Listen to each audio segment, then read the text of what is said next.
ಇವತ್ತು the same problem. ನಾನು ಯಾವಾಗ್ಲೂ ಅದೇ ಹೇಳೋದಂದ್ರೆ, ಹ್ಮ್. ನಮ್ಮಲ್ಲಿ ರೋಲ್ ಮಾಡೆಲ್ಸೇ ಇಲ್ಲ. So do you know anybody in Karnataka whose role model and who belongs to LGBTQI community? ನಿಮಗೆ ಗೊತ್ತಿದ್ದಾರಾ? No idea. ಬಟ್ ನಾನು ಹೇಳ್ತೀನಿ, ಕರ್ನಾಟಕದಲ್ಲಿ ಪಾಪ್ಯುಲೇಷನ್ ಎಷ್ಟಿದೆ? Around 6.9 crores. Human rights commission ಪ್ರಕಾರ 10% population belongs to LGBTQI. Hmm.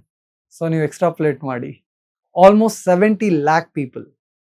So ಇವಾಗ 70 ಲಕ್ಷ ಜನ LGBTQI ಸಮಾಜಕ್ಕೆ ಬಿಲಾಂಗ್ ಮಾಡ್ತಾರೆ, ಬಟ್ ಅವರು ಸ್ಟ್ರೇಟ್ ಲೈಫ್ ಬದುಕ್ತಾ ಇದ್ದಾರೆ. ಅಂದ್ರೆ ಅದು ಆಗಿದ್ರು ಕೂಡ ಸಮಾಜಕ್ಕೆ ಹೆದರ್ಕೊಂಡು ಬದುಕ್ತಿದ್ದಾರೆ ಅಂತ. ಡೆಫಿನೆಟ್ಲಿ. ಅಂಡ್ ಈ ನಂಬರ್ ತುಂಬಾ ಹೆಚ್ಚಿಗೆ ಇದೆ.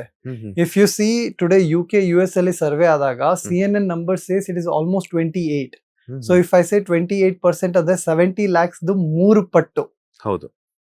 And if you stick to human rights commission data, ಅವ್ರು ಹೇಳಿದ ಪ್ರಕಾರ 10% ಅಂದ್ರೆ ಈ 70 lakh ಪಾಪ್ಯುಲೇಷನ್ is gonna marry somebody else. So total 1.40 crore ಜನರ ಲೈಫ್ ಹಾಳಾಗ್ತಾ ಇದೆ ಈ ವಿಷಯಕ್ಕೆ. ಅಂಡ್ ಇದ್ರ ಬಗ್ಗೆ ಯಾರು ಮಾತಾಡಲ್ಲ. ಅಪ್ಪ ಅಮ್ಮಂಗೆ ಏನೋ ಮರ್ಯಾದೆ ಹೋಗಿದ ತರ ಅನ್ಸುತ್ತೆ.